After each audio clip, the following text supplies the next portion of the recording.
আসসালামু আলাইকুম রহমতুল্লাহি ওয়া বারাকাতুহু। আউযু বিল্লাহি মিনাশ শাইতানির রাজিম। বিসমিল্লাহির রহমানির রহিম। নাহমাদুহু ওয়া নুসাল্লি আলা রাসূলিহিল কারীম। আম্মা বাদ। মুহতারাম মুসলিম, আল্লাহ পাকের লক্ষ কোটি শুকর যে আল্লাহ পৃথিবীর যাবতীয় কাম ত্যাগ করি আমি সকলকে আল্লাহর ঘর বাহি বহি দিনের কথা কোয়া বা শোনার তৌফিক দান করেছে। এই কারণে আমি আল্লাহ তাআলার উপর শুকরিয়া আদায় করলাম যে আলহামদুলিল্লাহ। লগতে মুহাম্মদ রাসূলুল্লাহ সাল্লাল্লাহু আলাইহি সাল্লাম কেমন উপর দরুদ পড়লাম সাল্লাল্লাহু আলাইহি সাল্লাম। নাহমাদুহু ওয়া নুসাল্লি আলা রাসূলিল কারীম। অকল এই পৃথিৱীখনৰ নবী নহয়, তেওঁ আল্লাহ তাবাৰক তাআলা তেওঁ সাৰা জাহানৰ নবী নহয়, আল্লাহ সৃষ্টিৰ যিমান এৰিয়া আছে সববিলাকৰ নবী মুহাম্মদ ৰাসূলুল্লাহ সাল্লাল্লাহু আলাইহি সাল্লাম। এই কাৰণে আমি সৌভাগ্যৱানকে আমি তেওঁৰ উম্মত হয়। আৰু তেওঁ মৃত্যুৰ আগে আগে কৈ গৈছে, আল্লাহ তাবাৰক তাআলা দোৱাও কবুল কৰিছে যে হে মোৰ বন্ধু, আপুনি এতিয়া মোৰ প্যাৰী মোৰ ওচৰত আহিব, এতিয়া আপুনি এই শেষ মুহূৰ্তত আপুনি কি বিচাৰে মই আল্লাহ তাবাৰক তাআলাৰ পৰা। তেতিয়া তেওঁৰ জবানেদি ওলাই গৈছিল যে আল্লাহ, মই আপোনাৰ সব কিছু শুকুৰগুজাৰ, আপুনি সব কিছু ইন্তজাম খুব ভালকৈ মোক মোৰ জিন্দগীত দিছে, কিন্তু মই অলপ দুখ লৈ পৃথিৱীৰ পৰা আপোনাৰ ওচৰলৈ গৈ আছোঁ। কেনেকৈ যে মই মোৰ উম্মতসকলৰ সব গুণা মাফ কৰাব নোৱাৰিলোঁ। গতিকে যেতিয়া কৈছে আল্লাহ তাবাৰক তাআলাৰ দৰবাৰত যে মোৰ উম্মতসকলৰ গুণা মই সব মাফ কৰাব পাৰিলোঁ নে নাই সেইটো সন্দেহ হৈ আছে, তেতিয়া আল্লাহ তাবাৰক তাআলা কৈছিল, ইয়া ৰাসূলুল্লাহ সাল্লাল্লাহু আলাইহি ওয়াসাল্লাম, আপোনাৰ অতীত উম্মত যিসকল আছে তেওঁলোককো মই মাফ কৰি দিলোঁ, বৰ্তমান যিখিনি আছে তেওঁলোককো মই মাফ কৰি দিলোঁ, ভৱিষ্যতৰ জনে আপোনাৰ উম্মত হৈ আহিব পৃথিৱীৰ জমিনত তেওঁকো মই মাফ কৰি দিলোঁ। সুবহানাল্লাহ। আল্লাহ ৰসুল সাল্লাল্লাহু আলাইহি ওয়াসাল্লামে কিছুমান বস্তু পৃথিৱীত থৈ গৈছিল। যেতিয়া কোৰাণখন সম্পূৰ্ণ হৈ গৈছিল তেতিয়া আল্লাহ তাবাৰক তাআলা কৈছিল যে ইয়া ৰাসূলুল্লাহ সাল্লাল্লাহু আলাইহি ওয়াসাল্লাম, কোৰাণখন সম্পূৰ্ণ হৈ গৈছে, কোৰাণৰ আর একো বস্তু নাই যে কোরআনত সোমাই দিম। আর আপনার রাজত্বকাল এই 23 বছর এটা সময় লাগিছে, লগভগ এটা অলপ কমা বেশি 23 বছর সময় লাগিছে। এই 23 বছরের ভিতৰত কোরআনত যিখিনি লিপিবদ্ধ করে দিয়া হল, এইখিনি আপনার উম্মত যদি ফলো করে মানি চলে, আপনার উম্মতের কারণে জান্নাত একেবারে সহজ হয়ে যাবে। সুবহানাল্লাহ। তো ভাই মহতরম দোস্তৰ বুজুৰ্গ, আমি সবেই জান্নাতক ভাল পাওঁ, জান্নাতত যাব বিচাৰোঁ। আল্লাহ তাবাৰক তাআলা কৈছিল, মোৰ উম্মতক যেতিয়া জান কাবাজ কৰিবলৈ ফেৰেস্তাই আহি যায়, পুৰা ফেৰেস্তাৰ বাহিনী আহি যায় জান কাবাজ কৰিবলৈ, এজন দুজন নেক বান্দা যদি হয় তেনেহ'লে বিভিন্ন ধৰণৰ নেক বস্তুবিলাক তেওঁলোকৰ সন্মুখত দাঙি ধৰে যে এই যে তুমি আজি ইন্তেকাল কৰিলে এনেকৈ হ'ব। কিন্তু এক শ্ৰেণীৰ মানুহ আল্লাহ তাবাৰক তাআলা এক শ্ৰেণীৰ মানুহ পৃথিৱীত ৰাখিছে, তেওঁলোকে জান্নাত নিবিচাৰে, জাহান্নামো নিবিচাৰে, সব কিছু নিবিচাৰে, তেওঁলোকে অকল আল্লাহৰ সুৰতটো দেখিবৰ কাৰণে ব্যস্ত হৈ থাকে। নেক ব্যক্তি আল্লাহৰ ইবাদত কৰিছে, যাক অলি আল্লাহ কোৱা হয়, তেওঁৰ জান যেতিয়া কাবাজ কৰিবলৈ আহে জাহান্নাম দেখি ভয় নকৰে, জান্নাত দেখি আনন্দ নহয়, তেওঁ কয় যে মই আল্লাহ তাবাৰক তাআলাক দেখিব বিচাৰোঁ। আল্লাহ কেনেকুৱা বস্তু, যোনে মোক পৃথিৱীত আনিছে, যোনে মোক লালন পালন কৰিছে, যোনে মোক পৃথিৱীৰ জিন্দগী দিছে, তেওঁ কেনেকৈ আল্লাহ তাবাৰক তাআলা তেওঁকে মই দেখিবলৈ বেকুল। ভাই আমাৰ এই কোৰআনেৰ ভিতৰত সব লিখিছে, খাইরুকুম মান তাআল্লামাল কুরআন ওয়া আল্লামাহু। হাদিস শরীফত লিখিছে যে কোরআন জনে শিকে আর জনে শিক্ষা দিয়ে, সেই ব্যক্তি পৃথিবীর মই আল্লাহ তাবারক তাআলার ওচৰত এনেকুৱা গ্ৰহণযোগ্য যে উপযুক্ত গ্ৰহণযোগ্য, খুব ভাল পাওঁ মই। গতিকে কোৰআনখন শিকিবৰ আমাৰ সবৰে দৰকাৰ।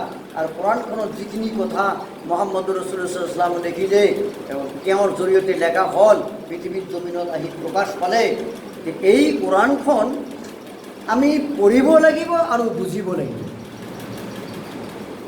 পঢ়িব লাগিব, বুজিব লাগিব। যেনে অহা সপ্তাহৰ আগৰ সপ্তাহত আলোচনা কৰা গৈছিল যে উলামা একেৰাম বুজুৰ্গানে দিন তেওঁলোকে ওয়াজ নছিহতত মানুহক জনাইছে, মানুহক শুনাই দিছে। যে কি শুনাই দিছে? যে কোরআন এনেকা এখন মূল্যবানী গ্রন্থ, এখন কিতাব, পৃথিবীর কোনো কিতাব পড়িলে 10 লেখি পাওয়া না যায়, কিন্তু এই কোরআনখন এনেকা এখন গ্রন্থ, এটা আকর পড়িলে আল্লাহ তাআলা 10 লেখি আমল নামার লেখে। সুবহানাল্লাহ। এই 10 লেখি যে লেখে, 10 লেখির আমল নামার লেখে। এই লেখি 1 লেখির পরিমাণ কিমান, 2 লেখির পরিমাণ কিমান, 3 লেখির পরিমাণ কিমান আমি সবে জানিব লাগিব, তেতিয়াহে আমি কোরআনটো পড়ি মজা পাম। এই কারণে এটা হিসাবত মাপিছে বুজুর্গানে দিন, এটা হিসাবত মাপিছে মোহাম্মদ সাল্লাল্লাহু আলাইহি সাল্লাম। কাশাবুল বয়ান কিতাবত তেনেকৈ লিখিছে যে আল্লাহ আগৰ কাটাৰ টুকুৰা কৰি দিয়ক, আহি পিছফালে আছে আপোনালোকে আগৰ কাটাৰ টুকুৰা কৰি দিয়ক। কাশাবুল বয়ানত লিখিছে যে কি লিখিছে? যে বান্দা তোমালোকে এক নেকি পড়লে, একটা নেকি আলোচনা করলে, এটা নেকি তেলাওয়াত করলে 10টো সব আমল নামাত লিখি দিয়ে যায়। 1 নেকির পরিমাণ কিমান, 2 নেকির পরিমাণ কিমান, 1 নেকির পরিমাণ ওজন। এই বস্তুটো তো নেকিবিলাক কি কৰিব? আল্লাহ তাবাৰকলে এখন তৰজু আছে। এই তৰজুখন, তৰজু মানে কি? আমি সাধাৰণতে তরজু মানে পাল্লা, যত বস্তু ওজন করা হয় এর নাম হল তরজু, পাল্লা। আল্লাহ তাবারকাল্লা 1 নেকির পরিমাণ কিমান, হিজুত ওই নেকিবিলাক আল্লাহ তাবারকাল্লা যাতে লিখি দিব, ওজন কৰাব। প্ৰতিটা বস্তু আল্লাহ তাবাৰকাল্লা ওজন কৰিব লেখিবিলাক। তেনেহ'লে আমি 1 লেখিৰ পৰিমাণ কিমান সেই বস্তুটো আমাৰ জানি বুজি উলিয়াটো আমাৰ কাৰণে বহুত দৰকাৰ। কেনেকৈ দৰকাৰ? যে উহুদ পাহাড় এখন আছিল, এখন উহুদ পাহাড় আছিল। এই উহুদ পাহাড়খন চাৰিওপিনে, চাৰি সীমা যদি আমি মিলাও 21 মাইল, 21 মাইল, 21 মাইল এনেকৈ এটা হিচাপ আছে। ধৰক তলপানে 21 মাইল আছে, ওপৰ পিনে 21 মাইল আছে, তাৰপিছত এনেকৈ 21 মাইল আছে, এনেকৈ 21 মাইল আছে। এইটো টোটেল উঠাই পালে যেতিয়া আল্লাহ তাবাৰকাল্লা তেওঁৰ পাল্লাত উঠাই দিব, এই পাল্লাত উঠে এইটো হ'ল এটা আখৰ আলোচনা কৰাৰ কাৰণে, পঢ়াৰ কাৰণে এইখিনিত যিখিনি ওজন হ'ব, এই উহুদ পাহাৰ 4 সীমা মিলাই যিটো ৱেইট কৰিব, এই ৱেইটত যিমানখিনি হ'ব ইয়াৰে নাম হ'ল এটা নেকি। তেনেহ'লে এটা তিলাৱত কৰিলে 10 নেকি পাব। তাহলে 10 বার এটা তেলাওয়াত করলে উহুদ পাহাড়টো 10 বার ওজন করা হবে এটা তেলাওয়াত করলে। তাহলে কোরআন কোরআন নিশ্চয় মূল্য আছে।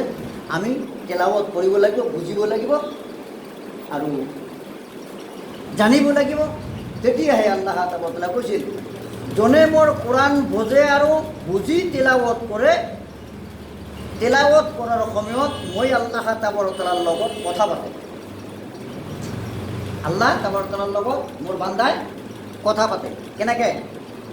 কোৰআন তেলাওয়াত কৰি আছোঁ, আল্লাহ কি কি কৈছে আমি আমাৰ মগজত ভালকৈ সোমাইছে, আৰু এটা নেকিৰ পৰিমাণত কিমানখিনি সওয়াব পাম এইটো আমাৰ মগজত সোমাইছে। সেইকাৰণে কৈছিল বুজুৰ্গানে দিন যে কোৰআন বোঝা, জানা, শিকা, এই বস্তুটো তোমালোকে খুব ভালকৈ মনত ৰাখা যে কোরআনত সওয়াব কিমান পাবা। আর এটা নেকি পড়লে 10 নেকির পরিমাণ কিমান সেইটোও আমি গম পালোঁ যে 10 নেকির পরিমাণ কিন্তু ইমানখিনি। উহুদ পাহাড়ত 1 নেকির পরিমাণ উহুদ পাহাড়টো ওজন দিয়া হ'ব। তেনেহ'লে 1 নেকির পরিমাণ উহুদ পাহাড় ওজন কৰা হ'ব, আৰু 10 নেকি এটা আখৰৰ বিনিময়ত আল্লাহ তাবাৰকাল্লা আমাক দান কৰিব। উহুদ পাহাড়টো 10 বাৰ ওজন কৰিলে যিমানখিনি নেকি হ'ব, যিমান ওজন হ'ব, এটা আয়াত তেলাওয়াত করলে ইমানখিনি নেকি আল্লাহ তাআলা আমল নামাত লিখিব। তেনেহ'লে এই উহুদ পাহাড়টো যে ওজন কৰিব, আল্লাহৰ পাল্লাটো কিমান ডাঙৰ হ'ব লাগিব। যাৰ চাৰিওফালে 21 মাইলকে আছে, তলত 21 মাইল, ওপৰতো 21 মাইল। সেই বস্তুটো এটা হিচাপ হ'ব। এতিয়া যুগে যুগে তেতিয়াৰ জামানাৰ কথা। যিমানে দিন গৈ আছে পাহাৰ পৰ্বতবিলাক সৰু সৰু হৈ আহি আছে, ডাঙৰ আৰু নাথাকা। মানুহ যেনেকৈ আদম আলাইহিছ ছালামৰ বডি কিমান দীঘল আছিল, আজিৰ মানুহৰ হাতত 60 ফুট বা 60 হাত, তেনেকৈ এটা হিচাপ হ'ব। ঠিক তেনেকৈ আজি যদি আদম আলাইহিছ ছালাম আহি আমাৰ সন্মুখত আহি থিয় হৈ যায়, আমি দেখিলে কি দস্যু মনে কৰিম, ভয় খাম, বাপৰে ইমান ডাঙৰ মানুহ। নহয়, তেতিয়াৰ জামানাত মানুহ আল্লাহ তাআলাই ইমানেই ডাঙৰ কৰিছিল। পাহাৰবিলাকো এনেকৈ ওখ আছিল, পাহাৰবিলাকো দাবি আহিছে, মানুহো সৰু আহিছে, সব জীৱ জন্তু সৰু হৈ আহিছে। আল্লাহ সবকে সৰু আনিছে। যে কৈছিল যেতিয়াও আদম আলাইহিছ ছালাম পৃথিৱীৰ জমিনত আহিছিল, তেতিয়া আদম আলাইহিছ ছালাম পৃথিৱীৰ জমিনত যেতিয়া আহিছিল, আহি কৈছে আল্লাহ আমাক আপুনি খেতি কৰি খাব দিছে, আমি খেতি কৰি খাম, কেনেকৈ ছিষ্টেম কৰিম? আল্লাহ সব জিবৰিল পয়গম্বৰক পঠাই দি নাঙল বনাই দিয়া, হাল কেনেকৈ চাষ কৰে তুমি অলপ ৰাহাবৰি কৰি দেখাই দিয়া, খেতি কেনেকৈ কৰে এইবিলাক দেখাই দিয়া। আল্লাহ তাবাৰক আজি যি বীজবিলাক আমি ৰোপণ কৰি আমি খাই আছিলোঁ, সব আল্লাহ তাবাৰক আল্লাহৰ জান্নাতৰ পৰা উলিয়াই লৈ আহি পৃথিৱীত যেতিয়া আদম আলাইহিছ ছালামক দিছিল, এই আদম এইবিলাক গুটি, এইবিলাক বীজ তুমি ছিটাই দিয়া, তাতে খেতি হ'ব, তুমি খাবা, এই ছিষ্টেম কৰিছিল। আল্লাহ খানা বনাই খাম, এতিয়া আমাক জুইৰ ব্যৱস্থা কৰি দিয়ক, আমি খানা বনাই খাম, আমাক পাতিলৰ ব্যৱস্থা কৰি দিয়ক। সব আদম আলাইহিছ ছালামক ফেৰেস্তাই আনি পেলাই এনেকৈ সব ইন্তজাম কৰি দিছে। সব ইন্তজাম কৰি যেতিয়া খানা বনাই খাম, তেতিয়া জাহান্নামৰ পৰা জুই লৈ আহি দিছে। জাহান্নামৰ জুই যেতিয়া খানা বনাবলৈ আৰম্ভ কৰিছে, যেই জুই ষ্টাৰ্ট কৰি দিয়াৰ লগে লগে যি পাতিলে তাতে বহাই সব পুৰি ছাই হৈ যায়, সব পুৰি ছাই হৈ যায়। ইমান পাৱাৰ জুই। তেতিয়াৰ জামানাতে কৈছিল আদম তুমি আহিছা, আজি মই বুঢ়া হৈ গৈছোঁ, তোমাক মই কি ফল মূল তোমাক মই মোৰ মাটিৰ পৰা উৎপন্ন কৰি তুমি পাবা? মই তেতিয়া এনেকুৱা টাইমত আল্লাহ তাবাৰক তোমাক আনিছে, মই তেতিয়া বুঢ়া হৈ গৈছোঁ, মোৰ এতিয়া শক্তি কমি গৈছে। মাটি তেতিয়াই গৈছে, আদম আলাইহিছ ছালাম যেতিয়া আহে তেতিয়াই গৈছে। আৰু তেতিয়াই কি কৰিছিল, খেতি কৰিবলৈ ধান বা যিকোনো বস্তু যদি খেতি কৰিবলৈ লৈছিল, ইবেলা লৈছিল, ৰাতিপুৱা পেলাই আহি চিধাই আহিছে, ছটিয়াই দি আহিছে, পিছবেলা গৈ পেলাই আকৌ কাটিবলৈ গৈছে। ইমান পাৱাৰ আছিল মাটিত। এই মাটিৰো পাৱাৰ কমিছে। এতিয়া 6 মাহ 3 মাহ মেডিচিন দিও 3 মাহ লাগে, আজিৰ দিনত মেডিচিন দিও 3 মাহ লাগে। তো ভাই মহতৰম দোস্তৰ ৰ'ব, প্ৰতিটা বস্তু যেনেকৈ পাৱাৰ কমি আহিছে, মানুহৰ তেনেকৈ পাৱাৰ কমি আহিছে। 3000 বছৰলৈকে মানুহ জীয়াই থকা ৰেকৰ্ড আছিল, 2500, 2000, 1500 বছৰ জীয়াই থকা ৰেকৰ্ড আছিল। আজি মানুহ 100 বছৰ জীয়াই থাকিব নোৱাৰে, সেইটো চাইডৰ পৰা আয়ুটো কমি আহিছে। তো ভাই মহতৰম দোস্তৰ ৰ'ব, সব বস্তু কমি আহিছে। যি মানুহ 3000 বছৰ আমল কৰিছে, এতিয়া এই আমলাৰ মানুহ ইমান দীৰ্ঘদিন কৰিব নোৱাৰে, আমলৰ পৰিমাণ কমাই আহিছে। কিন্তু আল্লাহ তাবাৰক কৈছে কিয়ামতলৈকে মই আল্লাহ তাবাৰক দেখনেৱালা, মই আল্লাহ তাবাৰক দেখনেৱালা বান্দা পৃথিৱীৰ জমিনত জন্ম হ'ব। সুবহানাল্লাহ কওক। এইবিলাকৰ নাম অলি আল্লাহ। তেওঁলোকে আল্লাহ তাবাৰক সব হুকুম আহকামৰ মাজত চলে। তেওঁলোকে নিজৰ চকুৰে, দিলৰ চকুৰে আল্লাহ তাবাৰক সব পৃথিৱীৰ নিজামবিলাক বুজিব পাৰে, জানিব পাৰে। আমি এটা আলোচনা শুনিছোঁ নহয়, জিবৰিল পয়গম্বৰ বহুত মানুহৰ লগত আল্লাহ তাবাৰক দেখা পায়, কিছু মাজেজা ছিষ্টেম আল্লাহ তাবাৰক মানুহক উপভোগ কৰিবলৈ যে দিছে। এবাৰ এটা গল্প শুনিছিলোঁ, কোনে জানি এইটো আলোচনা কৰিছিল যে এজন ব্যক্তি নেকি হজৰতে আবু বকৰ সিদ্দিক ৰাদিয়াল্লাহু তাআলা তেওঁক নাকি প্ৰশ্ন কৰিছিল, হে আবু বকৰ তুমিতো সবতকৈ মছজিদে নবৱীত আগত আহা, সবতকৈ পিছত যোৱা, জুমা হ'লে তুমি আগত আহা, জুমাৰ পিছত চবৰে পিছত তুমি যোৱা। তুমি এই মুহূৰ্তত হজৰতে জিবৰিল ক'ত আছে তুমি কোৱাচোন। তেতিয়া তেওঁ কি কৰিছিল, হজৰতে আবু বকৰ তেতিয়া তেওঁ ধ্যানত কৰি চাইছিল, আসমান জমিন চাৰিওফালে সবফালে চাইছিল যে জিবৰিল ফেৰেস্তা কত নাই। তেতিয়া কৈছিল আপুনি মনে হয় জিবৰিল হয়, কাৰণ জিবৰিলটো কত মই সব জায়গাত দেখিলোঁ। এইটো কথা ইমান সহি হাদিছ বুলি মই ক'ব নোৱাৰোঁ, কিন্তু তথাপি এইটো আলোচনা এটা হৈছিল, সেই কথাটো মই জনালোঁ। গতিকে তেওঁলোকে আল্লাহ তাবাৰক তাআলা সেই সূত্ৰত পোৱা যায়, বুজা যায়, জানা যায়, অলিসকল আল্লাহ তাবাৰক তাআলাৰ নিজাম সব দেখিব পাৰে, বুজিব পাৰে, অনুভৱ কৰিব পাৰে। তো ভাই মহতৰম দোস্তৰ হব, সেইকাৰণে কোৰআন পড়িলে যে ইমান সব, যেতিয়া কোৰআনটো সম্পূৰ্ণ হৈ গ'ল 23 বছৰ যাৱতীয়, তেতিয়া আল্লাহ তাবাৰক তাআলা মুহাম্মদ সাল্লাল্লাহু আলাইহি ওয়াসাল্লামক মাতি দিলে যে ইয়া ৰাসূলুল্লাহ সাল্লাল্লাহু আলাইহি ওয়াসাল্লাম, মোৰ দোস্ত আপোনাৰ বিনিময়ত মই এখন কিতাপ পৃথিৱীৰ জমিনত সম্পূৰ্ণ কৰালোঁ। যিখিনি কৰিব লগা আপোনাৰ বাকী আছে, এই কিতাপ দেখি আপোনাৰ উম্মতসকলে পূৰা কৰি দিব। সুবহানাল্লাহ। এইখন কিতাপৰ নাম হ'ল আল কোৰআন। এই কিতাপখনৰ নাম আল কোৰআন। সেইকাৰণে কৈছে যোনে কোৰআন তেলাৱত কৰে, বুজি শুনি জানি অনুভৱ কৰি, তেওঁলোকে মই আল্লাহ তাআলাৰ লগত কথা পাতে। সুবহানাল্লাহ। আল্লাহৰ লগত কথা পতা এইটো সাধাৰণ কথা নহয়। সেইকাৰণে হজৰতে আলী কৈছিল, মই যেতিয়া কোৰআন পঢ়োঁ তেতিয়া মই আল্লাহ তাআলাৰ লগত কথা পাতোঁ, আৰ নামাজত যেতিয়া মই আল্লাহু আকবাৰ কোৱাৰ পিছত যেতিয়া মই কোৰআন তেলাওয়াত কৰোঁ, তেতিয়া আল্লাহ মোৰ লগত। ইমান গুণ থকা এটা কিতাপ, ইয়াৰ নিচিনা কিতাপ না এটা এইটো বদলি হ'ব পাৰিব, না কোনো উল্টা পাল্টা কোনো কৰিব পাৰিব, কোনো একো কৰিব নোৱাৰিব। এনেকৈ এটা সত্য কিয়ামতলৈকে সত্য কোৰআন থাকিব, যে আমি নিশ্চয় সবে তেলাওয়াত কৰোঁ, কিন্তু আমি অৰ্থ বুজি নাপাওঁ। আজিৰ দিনত স্মাৰ্ট জামানা বুলি কয়, উন্নত জামানা বুলি কয়, সব ভাষাৰ লগত সব ভাষা ট্ৰেন্সলেট হৈ গৈছে, কোনোটো আৰু বাকী ৰাখা নাই।